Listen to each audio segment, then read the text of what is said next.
பாரு நம்ம சேனல் மறக்காம லைக் பண்ணி சப்ஸ்கிரைப் பண்ணி அப்புறம் கமெண்ட் பண்ணுங்க. நீங்க வாங்க வீடியோக்குள்ள போலாம். ஃபர்ஸ்ட் மீன் உப்பு போட்டுக்கலாம். அடுத்து குழம்பு தூள் கொஞ்சம் போட்டுக்கிறேன்.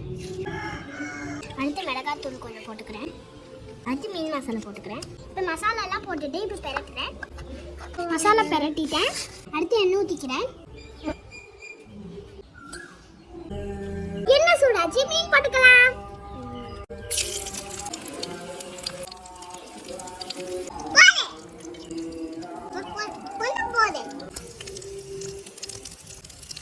ஊத்தாச்சி மீன் வேகட்டும். நம்ம கருவேப்பிலை பறிச்சிட்டு வரலாம். சின்னதா பறிச்ச கருவேப்பிலையே போட்டுக்கலாம். மீனை திருப்பி போட்டுக்கிறேன். மீன் வெந்துச்சு. எடுத்து வாழையில வச்சுக்கலாம். என்னப்பா